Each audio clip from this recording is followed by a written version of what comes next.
ஒரு சக மனுஷன் உங்கள தொடுறது அவ்வளோ பெரிய ஐயரவா இருந்தது என்றால், வேறொரு மனுஷன் தொடுறாரு, அவரை சும்மா சாதாரணமா விட்டுர்றாங்க. எல். முருகன் அவர்களுடைய வீடியோ ஒண்ணு ரொம்ப வைரலா மாறுது. என்ன அப்படின்னு சொல்லி பார்க்கும்போது, அவருக்கு ஷால்வ் போடுறாங்க. அப்படி ஷால்வ் போட்ட ஒரு மனுஷன் வந்து கையில பிடிச்சு அப்படி ஃபோட்டோ எடுத்துட்டு போறாரு. இன்னொருத்தர் வராரு, அப்படி ஷோல்டர்ல கை போடும்போது அவரை தட்டி விடுற மாதிரியான ஒரு வீடியோ. இந்த வீடியோவை பார்க்கக்கூடிய நபர்கள், என்னையா இது, இதெல்லாம் சரியாயா அப்படிங்கிற கேள்வியை கேட்டுட்டு இருக்காங்க. ஈவன் அது வந்து இப்போ சோஷியல் மீடியாவில் மிகப்பெரிய அளவில் வைரலாக ஓடிட்டுருக்கு. எல். முருகன் அவர்கள் இதற்கு ஒரு சின்ன எக்ஸ்பிளனேஷன் கொடுப்பாரா, இல்லை அவர் தீண்டாமையை இந்த அளவு பார்க்குறாரா அப்படிங்கிற மாதிரியான கருத்துக்களுக்கு அவர் ஓகே சொல்கிறாரா அப்படிங்கிறத அவர் கையிலேயே நம்ம விட்டுடலாம். ஏன்னா பல விஷயங்கள் அப்படிங்கிறது பேசப்படாமலே தவிர்க்கப்படுவதால் அரசியல்வாதிகள் செய்கிறது எல்லாமே சரி அப்படிங்கிற மாதிரி ஆயிடுது. அது இந்த ஒருத்தர் மட்டும் கிடையாது. ஓசின்னு சொன்னதாக இருக்கட்டும், இன்னும் நிறைய அரசியல்வாதிகள் சொல்கிறது செய்கிறது எல்லாத்தையுமே நம்ம என்ன செஞ்சிட்ருக்கோம், இப்போ காணொலியாக பார்க்குறோம், சோஷியல் மீடியாவில் அதை ட்ரோல் பண்ணுறோம். இதற்கு யாரும் விதிவிலக்கு கிடையாது. எல். முருகன் அவர்கள் இதற்கு பதில் தருவாரா அப்படிங்கிறத பொறுத்திருந்து பார்க்கலாம். ஆனால் இது மட்டும் கிடையாது, இன்னும் முக்கியமான சில விஷயங்கள்லாம் நடந்திருக்கு. அதுவும் அக்டோபர் 2nd வீக்லேருந்து நமக்கு மழை ஆரம்பிக்க போகுதாம்.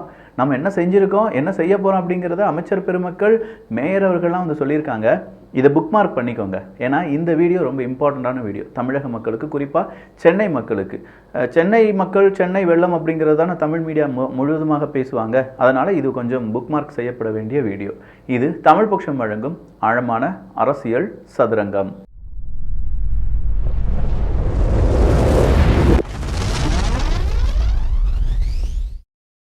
நடிகர் விஜய் செய்த சாதனை என்ன அப்படிங்கிறத EVKS இளங்கோவன் அவர்கள் ஒரு கருத்தாக சொல்லியிருக்கிறார். நடிகர் விஜய் செய்த சாதனையெல்லாம் விட்டுருவோமே, EVKS ஐயா அவர்கள் செய்த சாதனை, அதுவும் தற்சமயம் அவர் செய்த சாதனை, இப்போது இருக்கக்கூடிய சொசைட்டிக்கு அவர் சொல்லக்கூடிய செய்தி, சார் உங்களை லைம்லைட்லேயே பார்க்க முடியும் அப்படின்னு சொல்லி நிறைய பேர் கேட்டுட்டு இருக்காங்கிற மாதிரியான பல தகவல்களை கேள்வியாக கேட்டு அடிக்கிட்டு இருக்காங்க ட்விட்டரில். அவர் என்ன சொல்லிட்டாரு, EVKS இளங்கோவன் அவர்கள் என்ன சொல்லிட்டாங்க, விஜய் அவர்கள் என்னத்தை கட்சி தொடங்கியிருக்காரு, இதுவரையிலும் எந்த கொள்கையும் என்ன இருக்குது, என்ன கோட்பாடுன்னு சொல்லவே இல்லை.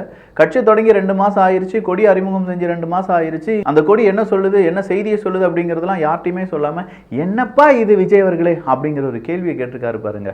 நான் அவருக்கு ரொம்ப பெரிய மதிப்பு கொடுக்கிறேன், அவர் என்னுடைய மகன் கூட. ஆனால் அரசியல் அப்படின்னு சொல்லி வரும்போது இது சரியில்லைப்பா அப்படிங்கிறத செல்லமாக சூப்பராக சொல்லியிருக்காரு EVKS அவர்கள். அப்போ இந்த கொடி அவர் என்ன செய்ய சொல்கிறாருன்னா, டீகோட் பண்ண சொல்கிறார். இப்போ லியோ அப்படிங்கிற ஒரு படம் வந்தது, ஒரு போஸ்டர் வந்துச்சுன்னா அதை டீகோட் பண்ணுவாங்க யூடியூபர்ஸ். அது பாரு, பின்னாடி கண் இருக்குது, காது இருக்குது, மூக்கு இருக்குது, இவர் தான் வில்லன் அப்படின்னு சொல்லி. அதே மாதிரி ஏதோ டீகோட் பண்ண சொல்கிறாரோ என்னவோ. யாருப்பா அது, தமிழக வெற்றி கழகத்தை சார்ந்த IT விங்கு கைஸ், ப்ளீஸ் அதை ஒன்று டீகோட் பண்ணி சொல்லுங்கள் பார்ப்போம். சார் அதெல்லாம் டீகோட்லாம் பண்ண வேண்டாம். விஜய் அவர்கள் சொல்லியிருக்காங்க, அரசியல் மாநாடுன்னு ஒன்று நடக்கும், அந்த மாநாட்டில் கட்சி கொடி என்ன, அந்த கட்சி கொடி வந்ததற்கான வரலாறு என்ன இருக்குது, அதெல்லாம் தெளிவாக சொல்லியிருந்தார். ஒருவேளை EVKS இளங்கோவன் அவர்கள் கொஞ்சம் வயசானதுனால அந்த மாதிரி பத்திரிகை செய்திகள்லாம் வாசிப்பது இல்லையோ என்னவோ, பட் அதெல்லாம் சொல்லியிருந்தார் மனுஷன். பிறப்புக்கும் எல்லா உயிருக்கும் அப்படின்னு சொன்னவர், அவர் இதெல்லாம் தெளிவாக சொல்லியிருந்தார். ஸோ சொல்லலை அப்படின்னு சொல்கிறத விட சொல்கிறதுக்கான டைம் இன்னும் வரல அப்படிங்கிறத அவரே தெளிவுபட சொல்லியிருந்தார். அதை EVKS இளங்கோவன் அவர்கள் கொஞ்சம் பார்த்தா நல்லா இருக்கும் என்று எங்களுடைய தாழ்மையான வேண்டுகோளை வைத்துக் கொள்கிறோம். அடுத்ததாக வந்திருக்கக்கூடிய செய்தி என்ன அப்படின்னு பார்த்தீங்கன்னா, நம்முடைய அமைச்சர் பெருமக்களும் மேயர் அவர்களும் சொல்லியிருக்கக்கூடிய வடகிழக்கு பருவமழை தான். இந்த வடகிழக்கு பருவமழை அப்படின்னு சொல்லும் போதே நமக்குள்ள குபீர்னு ஒரு வேர்வை வேர்க்கும். ஏன்னா மழைன்னு சொன்னால் வேர்க்குது அப்படின்னு சொன்னால் அப்படிலாம் நினச்சிடாதீங்க. சென்னை எப்படி இருக்க போகுதோ அப்படிங்கிறது தான். சென்னையில் பெருவெள்ளம் வந்துருச்சுன்னா அவ்வளோதான், 24 மணி நேரமும் நியூஸ் சேனல்ஸ் எல்லாம் டெலிகாஸ்ட் பண்ணுவாங்க. அதே நேரத்தில் அந்த பக்கமாக இந்த டெல்டா மக்கள், டெல்டா ஏரியாவில் ஏதாவது ஒரு பிரச்சனை, பெருவெள்ளம்லாம் வந்துருச்சுன்னா யாரும் கண்டுக்கிட மாட்டாங்க. எங்கள் ஊர் தூத்துக்குடியிலலாம் வந்துருச்சுன்னா, பெரிய மழை வந்ததுனால ஏதோ தூத்துக்குடியே போன வருஷம் பேசுனீங்க, உடம்புடி சட்டியாபத்து வாத்தியாக்குடி இருப்பு அப்படின்னு சொல்லி. அதன் பிறகு யாராவது பேசுனீங்களாப்பா எங்கள் ஊரெல்லாம் பற்றி? ஏன்னா பேச மாட்டாங்க. ஏன்னா இந்த தென் மாவட்டங்கள் அப்படிங்கிறதெல்லாம் மாவட்டமாகவே தெரியாது. ஆனால் அதே நேரத்தில் இந்த சென்னை அப்படின்னு சொன்னாலே அது ஒரு பெரிய ஒரு ஹைப்பு தான். அந்த ஹைப்புக்கு எவ்வளோ பெரிய வேல்யூஷன் கொடுத்துருக்காங்கன்னா, 4500 கோடி ரூபாய், 5500 கோடி ரூபாய், 80%, 70% வாய்க்கால், இதெல்லாம் சொல்லியிருந்தாங்கல்ல.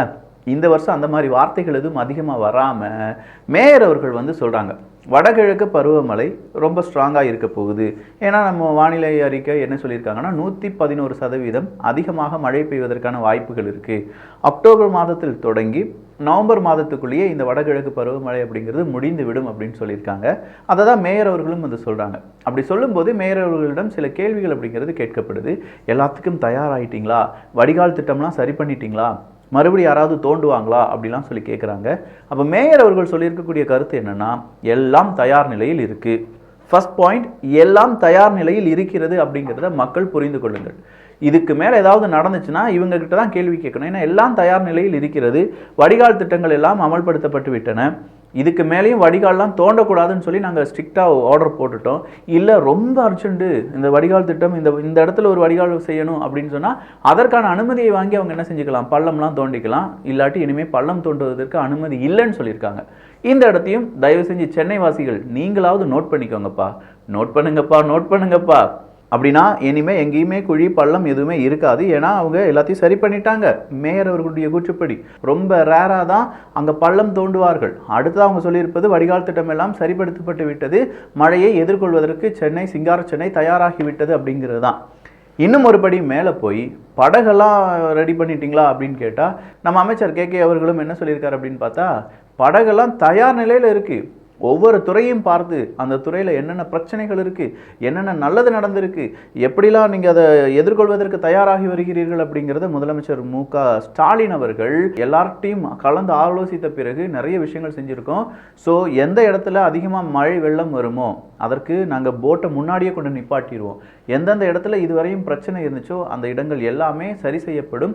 அதற்கு தேவையான அது பாலாக இருக்கட்டும், பால் பவுடராக இருக்கட்டும், குழந்தைகளுக்கான சாப்பாடாக இருக்கட்டும், இதெல்லாம் செய்கிறதுக்கு தயார்படுத்தி விட்டோம். ஸோ எந்த இடத்துல அதிக பாதிப்பு வருமோ அந்த இடத்துல நாங்கள் கண்காணித்து வருகிறோம் அப்படின்னு சொல்லி கம்ப்ளீட்டாக இந்த வடகிழக்கு பருவமழைக்கு எதிராக அதை சமாளிப்பதற்கு நம்முடைய தமிழக அரசாங்கம் தயாராகிவிட்டது அப்படிங்கிறத 100% உறுதியாக இவங்க 2 பேரும் சொல்கிறாங்க.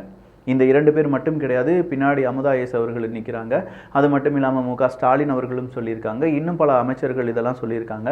அப்போ எல்லாரும் இதில் ரொம்ப கால்குலேட்டிவாக ரொம்ப பெரிய அளவில் திட்டமிடுதலுடன் பல ஐஏஎஸ் அவர்களுடைய முன்னிலையில் நிறைய திட்டங்கள் தீட்டப்பட்டு எல்லாம் சரி செஞ்சுருக்காங்க. இதுக்கு மேலேயும் மழை பெய்யும், நிறைய மழை பெய்யும், 21 சென்டிமீட்டர் 30 சென்டிமீட்டர்லாம் மழை பெய்யும் போது கண்டிப்பாக எதுவும் செய்ய முடியாது. ஆனால் ஆஃப்டர் தட் அந்த மழை வெள்ளம் சரியாக வடிந்து செல்கிறதா, சீக்கிரமாக அதற்கான முயற்சிகள் எடுக்கிறாங்களா, இதை தான் மக்கள் எதிர்பார்க்குறாங்க. அதே நேரத்தில் பெய்த மழை எல்லாமே உடனடியாக கடலுக்குள்ளே போயிடணும் அப்படிங்கிற மாதிரி நம்மகிட்ட ட்ரைனேஜ் சிஸ்டம் இல்லை அப்படிங்கிறது நம்ம எல்லாருக்குமே தெரியும். அதுவும் சென்னையில் இதுக்கு மேலே எப்படி ட்ரைனேஜ் சிஸ்டம் ரெடி பண்ணுறது அப்படிங்கிறதும் ரொம்ப பெரிய அளவில் ஒரு சிக்கல் தான். எல்லாம் இருந்தும் இவ்வளோ வருஷ அனுபவங்கள் நமக்கு இருக்குது. நம்ம ஏடிஎம்கே பீரியடில் டிஎம்கே அவ்வளோ குறைகள் சொன்னாங்க, மிகப்பெரிய அளவில் போராட்டம் எல்லாமே நடத்தினாங்க, சென்னை மக்களை வஞ்சிக்கிறது ஏடிஎம்கே அரசாங்கம் அப்படின்னு சொன்னாங்க. இப்போ அவங்க 3 வருஷம் ஆகுது. அப்போ அந்த 3 வருஷத்தில் அவங்க இவ்வளோ படிப்பினை செய்து விட்டார்கள். ஏன்னா போன வருடமும் இதே மாதிரி மழை வெள்ளத்தால் நிறைய பேர் பாதிப்படைஞ்சாங்க, நிறைய தெருக்களில் மழை வெள்ளம் நின்றது.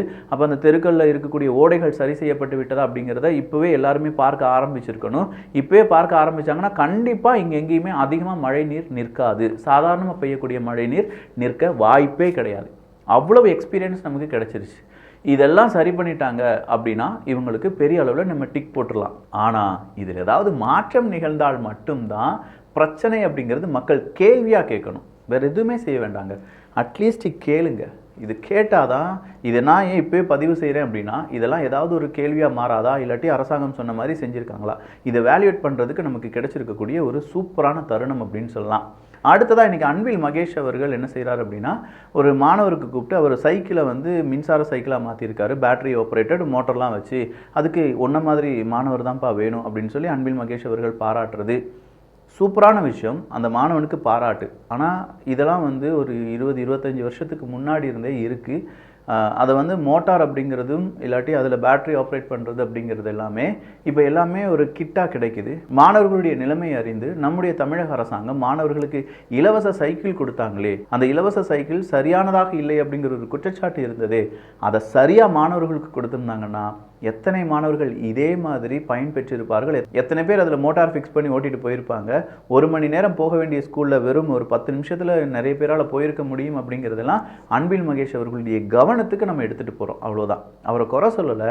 நம்ம சொல்கிறது என்ன, இப்போ போதுமான அளவுக்கு அவங்களுக்கு இந்த மாதிரியான சைக்கிள் தரமானது நீங்கள் கொடுத்துருந்தீங்கன்னா, அதில் தரமற்றது அப்படிங்கிறதெல்லாம் வந்துருந்துச்சு பார்த்தீங்களா. நிறைய ஸ்டூடெண்ட்ஸுக்கு சைக்கிளே கிடைக்காம இருக்குது அப்படிங்கிற தகவலும் வெளியாகி இருக்கிறது. ஸோ அதெல்லாம் நிவர்த்தி பண்ணிங்கன்னா அதே மாதிரி இப்போ அவங்க செஞ்சிருக்கிற சாதனை ஒரு மோட்டரு ஒரு பேட்டரி அப்படிங்கிறது இல்லை. உலகம் எங்கேயோ போயிட்டுருக்கு. குவாண்டம் கம்ப்யூட்டர் அப்படிங்கிறாங்க, அடுத்ததாக 6Gங்கிறாங்க. ஸோ இந்த மாதிரியான கண்டுபிடிப்புகள் இன்னும் லேட்டஸ்ட் கண்டுபிடிப்புகளை ஊக்குவிப்பதற்கான, அதுவும் அரசாங்க பள்ளியில் படிக்கக்கூடிய மாணவர்களுக்கு இந்த லேட்டஸ்ட் கண்டுபிடிப்புகள், லேட்டஸ்ட் டெக்னாலஜி பற்றியான கூடுதல் அறிவு கொடுப்பது அப்படிங்கிறத நம்ம கூடுதல் கான்சன்ட்ரேட் பண்ணால் இன்னும் நன்றாக இருக்கும்.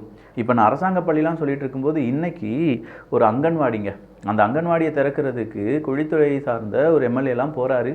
அங்கே போய் மகாத்மா காந்திக்கு மகாத்மா அப்படின்னு எழுதியிருக்காங்க, தேசிய கொடிக்கு தேசி கொடின்னு எழுதியிருக்காங்க. அதை இவர் திறந்து வச்சதா வீடியோலாம் எடுத்து போட்டு அது ரொம்ப வைரல். ஆனால் சத்தியமாக சொல்கிறேன், தமிழ் செத்துருச்சு. ரொம்ப பெரிய அளவில் கொண்டுட்டீங்க. வெண்டைக்காய்க்கு எவனோ எழுதி வச்சான் பாருங்க, வெட்டக்காய் அப்படின்னு சொல்கிற மாதிரி ஒரு வார்த்தை. எப்படியா இது உங்களால் முடிஞ்சது? அதுவும் அந்த அங்கன்வாடிக்கு வந்து படிக்கக்கூடிய அந்த குழந்தைகள் என்ன பாவம்யா செஞ்சாங்க? என்ன பாவம் செஞ்சாங்க? தமிழ் மெல்ல சாகும் அப்படின்னு சொன்னார். செத்துருச்சு. அந்த அங்கன்வாடியில் தமிழ் செத்துருச்சு. இன்னும் வேணால் நீங்கள் பாருங்களேன், இந்த வீடியோ எடுத்து பார்த்தீங்கன்னா தெரியும். ஸோ நிறைய விஷயங்கள் பேசியிருக்கேன். ஜோக்காக இருக்கலாம், பட் கொஞ்சம் யோசிச்சு பாருங்கள். ஒரு தமிழை கூட நம்மளால் சரியாக எழுத முடியாத நிலைமையில் இருக்குமா? அதுவும் அங்கன்வாடி 12 லட்ச ரூபா அதுக்கு எஸ்டிமேட் போட்டிருக்காங்க. அதில் ட்ராயிங்க்கு தனியாக ஒரு ரூபா ஒதுக்கியிருப்பாங்க. எவ்வளோ ரூபா? அதுவும் தமிழ் அப்படின்னு சொல்லும்போது கோபம் வருமா வராதா? அடுத்ததாக வடகிழக்கு பருவமழைக்கு எல்லாம் தயாராகிவிட்டது அப்படின்னு சொல்லியிருக்காங்க. அது மக்கள் மத்தியில் போய் சேர வேண்டும். எங்கேயாவது மழைநீர் அங்கே தேங்கி நின்றது என்றால் அரசாங்கத்திடம், அரசாங்க ஊழியர்களிடம் கேள்வி கேட்பதற்கான உரிமை நமக்கு இருக்குது. நீங்கள் தான் சொன்னீங்க எல்லாம் சரியாயிருச்சு அப்படின்னு சொல்கிற அந்த கேள்விகள் வரட்டும். இல்லை அவங்கள பாராட்டுங்க, அரசாங்கம் சூப்பராக செஞ்சுருக்கு அப்படிங்கிற பாராட்டுக்களை தெரிவிப்போம். அவ்வளோதான். நல்லதை பகிர்ந்து நல்ல சமுதாயத்தை உருவாக்குவோம். நன்றி, வணக்கம்.